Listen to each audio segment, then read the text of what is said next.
आज पावसाळी अधिवेशनात बोईसर विधानसभेचे आमदार राजेश पाटील यांनी आदिवासी विकास विभागातील आकृती बंधानुसार भरती होत नसणे, आकृती बंधाची पूर्णपणे अंमलबजावणी आदिवासी विकास विभागाकडून न होणे, आश्रमशाळेतील विद्यार्थ्यांच्या आरोग्याच्या प्रश्नांकडे गांभीर्याने न बघणे अशा इतर विविध समस्यांवर प्रश्न उपस्थित करून आदिवासी विकास मंत्री महोदयांचे लक्ष वेधले। पाहूया।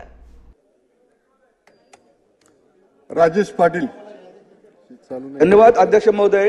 महाराष्ट्रामध्ये आदिवासी विभागामार्फत अनेक आश्रमशाळा अनुदानित आणि आश्रमशाळा सुरू आहेत, अनेक वसतिगृह सुरू आहेत, परंतु या ठिकाणी शिक्षण घेत येणारे आदिवासी विद्यार्थी व विद्यार्थिनी यांच्या शिक्षणाच्या बाबतीमध्ये नियोजन करणारे शिक्षक आणि कर्मचारी यांच्यावर खूप मोठी जबाबदारी असते आणि मंत्री महोदयांना हे अतिशय चांगल्या पद्धतीने कल्पना त्याची आहे की शेवटी आदिवासी समाजाची मुलं आणि मुली यांचं शिक्षणाची एक दर्जा वाढवायचा झाला तर चांगले शिक्षक आणि शिक्षकेतर कर्मचारी तिथे कायमस्वरूपी नियुक्त असणे खूप महत्त्वाचे आहे। मंत्री महोदयांनी अतिशय स्पष्टपणे इथे सांगितलेलं आहे की नव्यानेच आपण JNM तिथे पद नियुक्त करणार आहोत, शिक्षकांची भरती प्रक्रिया आपण राबवणार आहेत, परंतु त्याच्या पलीकडे मला एक त्यांच्या लक्षात आणून द्यायचं आहे की जो कर्मचारी ते काम करतो रोजंदारीवर त्याच्या बाबतीमध्ये अजून कुठलाही शासन निर्णय घेताना दिसत नाही। अनेक कर्मचारी आहेत ते रोजंदारीवर काम करतात आणि गेले 5 वर्ष 6 वर्ष असं त्या पद्धतीने करतात आणि खास करून ही आदिवासी समाजाचीच मुलं जास्त मोठ्या प्रमाणामध्ये आहेत। तर माझं मंत्री महोदयांना प्रश्न आहे की जे काही रोजंदारीवर काम करणारे जे कर्मचारी आहेत यांना तात्काळ तुम्ही परमनंट करणार का? प्रश्न क्रमांक 1। दुसरं असं की आजची जर जागरूकता बघितली तर आदिवासी समाजामध्ये मुलींच्या शिक्षण घेण्याचं प्रमाण वाढलेलं आहे, परंतु त्या अनुषंगाने प्रवेश क्षमता ही अतिशय कमी आहे। ज्या ठिकाणी 10वी पर्यंत शाळा आहे ते 11वीचे वर्ग तात्काळ सुरू करणं आवश्यक आहे।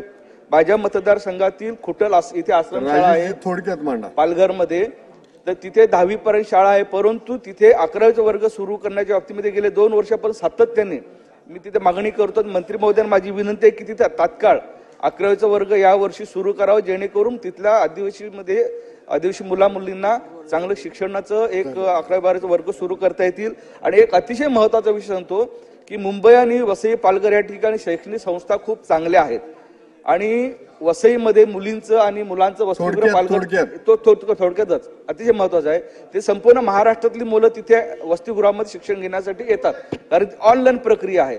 तर माझं प्रश्न असा आहे, मागणी आहे की या पालघर जिल्ह्यामध्ये वसई तालुक्यामध्ये आणि पालघर तालुक्यामध्ये आदिवासी मुलांसाठी आणि मुलींसाठी नवीन क्षमता वाढवून 1000 विद्यार्थ्यांना आणि विद्यार्थिनींसाठी वसतिगृह चालू केल्यास इथे मुलींची चांगली सोय शिक्षणाची होईल। तर हे नव्याने याच्या बाबतीमध्ये शासन सुरू करणार काय, हा माझा तिसरा प्रश्न आहे।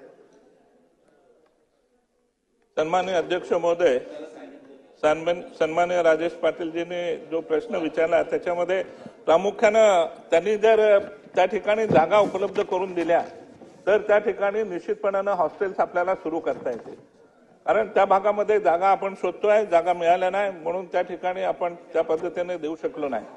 दुसरं आपण सांगितलं की मोठ्या प्रमाणामध्ये मुलं 10वी पास झाले, 11वीचं मी सन्माननीय सदस्यांच्या प्रश्नाला उत्तर देताना सांगितलंय की आपण शासकीय आश्रमशाळा आणि अनुदानित आश्रमशाळा ज्या आश्रमशाळांमध्ये कमीत कमी 30 पोरं आहेत त्या ठिकाणी आपण हे तुकडी वाढ देण्याचा आपण प्रयत्न करतोय। सुरुवातीला आम्ही असं ठरवलं होतं की 40 ज्या ठिकाणी मुलं आहेत त्यांना आपण तुकडी वाढ देऊ, तशा पद्धतीच्या 44 तुकड्यांना वाढ दिले। त्याचे आदेश मी आता आचारसंहिता संपली का त्याचे आदेश काढतोय त्यांना तुकडी वाढ देण्याचा। आणि त्याचबरोबर तिसरा प्रश्न आपण जे म्हटलात की मुलं हे रोजंदारीवर जी मुलं आहेत ते मोठ्या प्रमाणामध्ये न्यायालयात गेली होती आणि माननीय न्यायालयाने काही आदेश दिले की ज्यांना 10 वर्ष झाले त्यांना आपण त्यांना रेग्युलराइज करा, नियमित करा, त्या पद्धतीचं आपण ते नियमित केलेले आहे। आणि बाकीचे जे उर्वरित आहे त्यांच्या बाबतीमध्ये सुद्धा शासन विचार करत आहे।